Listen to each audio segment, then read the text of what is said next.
Hi, I'm Callie and welcome to Kapowski Reads, and this is my February wrap-up. I read a little less this month than I usually would because, well, one, it's a shorter month. It just happens to be. And two, I found a series on Netflix that I decided I just simply had to watch all 12 episodes of, which greatly reduced my reading time, but I had a great time. That show was the perfect match. I loved it. I will probably rewatch it, and I need like 18 more series of it. It was just trashy and amazing, but meant that I lost time to read maybe 2 more books. So I didn't finish my TBR for February. I finished the month with 3 books unread, one of which I've got 100 pages or so left of. 2 I haven't even started. So from a TBR point of view, little bit of a fail, but oh well, what am I gonna do? I can't go back in time, so I'll just have to accept it. This month I read 13 books, which worked out as 4,612 pages. So first up, I'm going to talk about my stats, and then I'm going to chat about my favourite books, and I want to hear about yours too. I will pop timestamps in the description if those are of interest to anybody, if you just want to skip ahead to the book chat. But let's start with stats. My main moods for February were the same. They're always the same. Mysterious, adventurous and dark. But in a little bit of a twist to previous months, I had tense. I do feel like my books were a bit tense last month, so that's quite interesting. I don't think I've had tense in the sort of top 4 before. My main genres will surprise nobody. I mainly read mystery and fantasy, which are my 2 favourite genres, so that comes as no surprise. What did come as a little bit of a surprise was the fact that contemporary was so high up in my genres, because contemporary is so rarely a genre that I gravitate towards, so that was very interesting. When I think about my reading month for February, I remember it as being a really good month. I remember I had some amazing books that I can't stop thinking about. I know it's only been a couple of days since the month came to an end, but I'm still thinking about those books. So in my mind, I thought I had a lot of quite high rated books. But the stats tell me that I am misremembering what has happened, because I didn't. I had a really quite middling month. My most frequent rating was 3, and I suppose a 3 is an okay rating, but I'm not going to get excited about a 3. My average rating for the whole month was 3.27, which just feels really low. I didn't rate all of my books this month. I did not rate Lanark by Alistair Gray because I couldn't. I still am just flummoxed by that book. I think I enjoyed it, but I would not know where to begin with reviewing or rating that book. So I've just left it as unrated for now because I can't. I can't. So I feel like I have fewer top reads to talk about this month because I only had 2 5-star reads and I had 1 3.75, which I've kind of rolled up on Goodreads anyway to a 4-star. And 2 of those books I have talked about before. So I'm going to talk about them again, but only a little bit. And I will pop in the description any previous videos they were in, should you want to hear me blather on a little bit more. So the first book I'm going to talk about is Untamed Shore by Silvia Moreno-Garcia. This book I gave 3.75/4 because why is the rating system different everywhere I rate books? This book is about Viridiana, who lives in Mexico in a sort of fishing village where she makes money over the summer break by being a translator for tourists. And she ends up working for a husband and wife who have a really explosive marriage. She finds herself staying there, the brother-in-law is there too, and events transpire and things happen. Viridiana then has a choice. She can either tell the truth of what happened or cover for the people she's working for, and she decides to cover for them for reasons that are her own, and things escalate from that point onwards. I loved the escalation. This book really reminded me in parts of Velvet Was the Night by Silvia Moreno-Garcia. Have I mentioned that I have read loads of books by this author? I absolutely love her, and I love the way that she just captures a dark and emotional environment. I loved Viridiana as a character. I felt like she was so trusting to a fault, very much to a fault. And while she didn't overly care what the rest of the town felt about her, she did care how her mother felt about her. And you could sort of see her being torn between what was expected of her and what she wanted to do. And I really enjoyed the way that her character grew, and I loved the reveal of the wealthy tourists. I loved finding out more about what was going on with them. I did not see it coming. I had a little suspicion about one of the twists, but the rest of it, this story just grew arms and legs and was very creepy.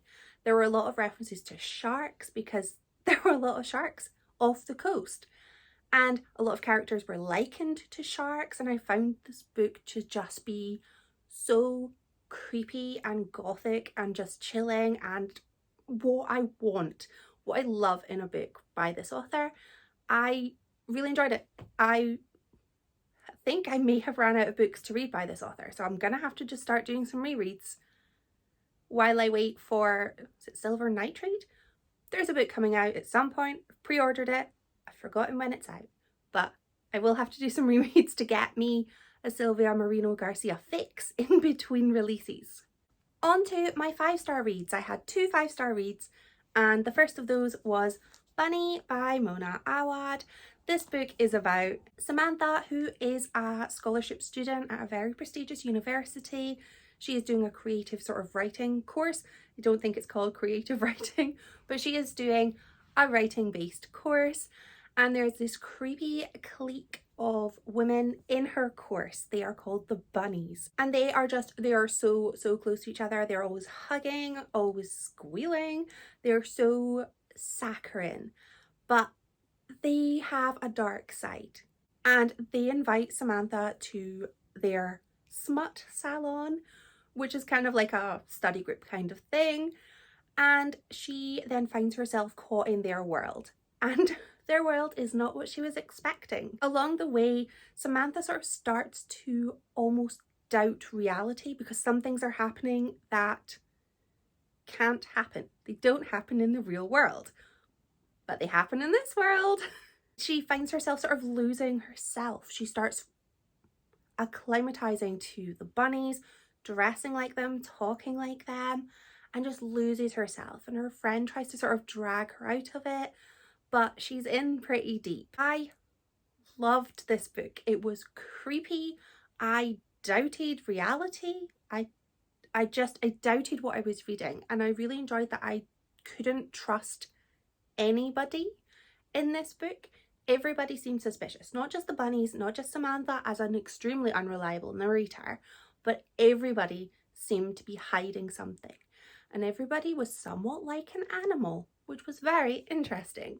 It was a very odd book, very odd, but I like an odd book. This reminded me a little bit of Plain Bad Heroines by Emily M. Danforth and Other People's Clothes by Calla Henkel. Not necessarily in the subject matter, but in the kind of overall atmosphere, in the sort of dark academia / a student sort of setting, but also in an unreliable narrator who kind of loses themselves, gets caught up in things, and things just spiral. It very much reminded me of those 2 books, which I love, and I think that's why I love this book. I got some sort of familiarity from it that I wasn't expecting, but I wasn't mad about.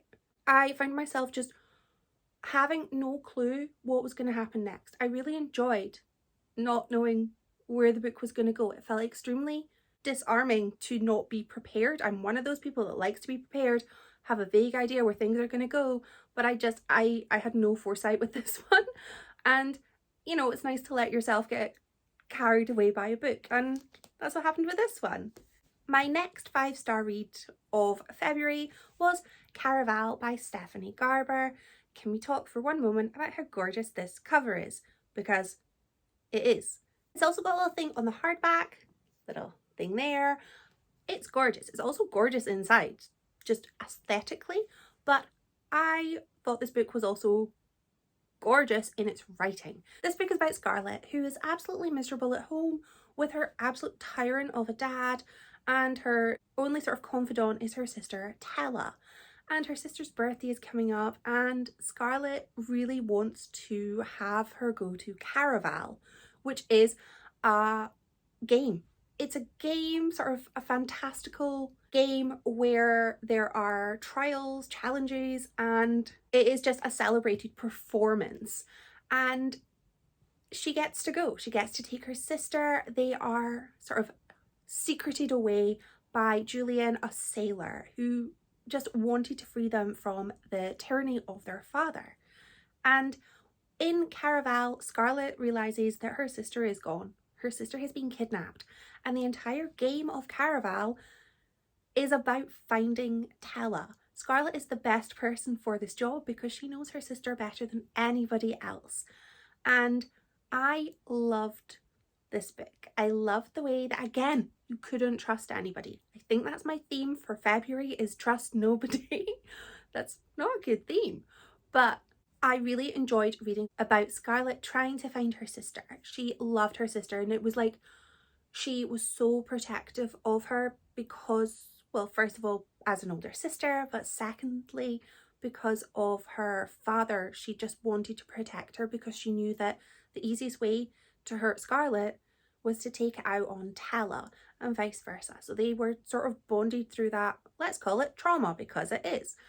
And I thought the world building in this book was just fantastic. I wanted to read this book because I fell in love with Once Upon a Broken Heart, which is a spin-off series. And I know I probably should have read this first, but I didn't, so there we are. But I read it now and I loved it. The world is magical and just fantastical and just beautiful. I really enjoyed it. I really enjoyed the sort of extravagance of Caraval, of the game, of how everybody was somebody else and you didn't know, and I thought it was spectacular. There were also some things that were going on behind the scenes. So people had been previously given tasks by somebody that the other person didn't know about, and there were lots of distrustful moments, and I just thought it was just a whimsical ride. I really enjoyed it. I buddy read this book, which was an absolute delight, and we all loved it so much that we are now going to buddy read the rest of the trilogy together, and we're going to be reading Legendary in March. So I'm absolutely giddy to be able to enjoy this series with other people and sort of throw our suggestions around about who is really who. And I just thought it was spectacular. I really enjoyed the fact that I did not know who Legend was. We didn't know Legend was the person who organised Caraval, but who were they? And I really enjoyed sort of guessing, is this it? Is this him? Is this him? It was so fun, and trying to work out what was going on. And it feels like there are lots of links between people that are unexpected. And this book just felt like a jigsaw puzzle. I just loved putting everything together, and I still have loads of questions, but there's 2 books left and I think they're going to get answered, and I just absolutely loved it. I was so delighted to get back to the world of Caraval. It is one of my favourite fantasy worlds. It just gives me what I want. It is young adult, but there are some sort of, you know, clutch your pearl moments where it gets a little Mr. Darcy hand brushing, and there's a lot of tension, and I'm just rooting for Scarlett. I want good things to happen to her. I also want good things to happen to Tella, because you just know they need a break. They need a good time. They've earned it. So those were my 3 top reads of February. I'd love to know what your favourite reads were of the month. And now it's on to my book recommendation of the month. This was a tough one because I found it really hard to decide between my 2 5-star reads. But I think I have to go with Bunny by Mona Awad, because I can see myself rereading this book over and over and over. And I can also see myself rereading Caraval over and over and over, but I don't think that I would reread that book as often as this one. purely because it's a series. And with this one, standalone, and it just gave me my creepy girl gang fantasy, which I wanted. I love a creepy girl gang book, and I love a few nods towards Heathers, which is one of my favourite films. So I have to go with Bunny as my favourite book of the month. And yeah, I'm confident in this. It was really hard to choose between the two. But I'm not going to start picking two, because then I'll start picking three. Have to stick with one. That is my very short and sweet wrap up for February. It turns out it wasn't the fantastic reading month that I had remembered it to have been. Oh well. Here's on to March. Thank you so much for watching. Bye!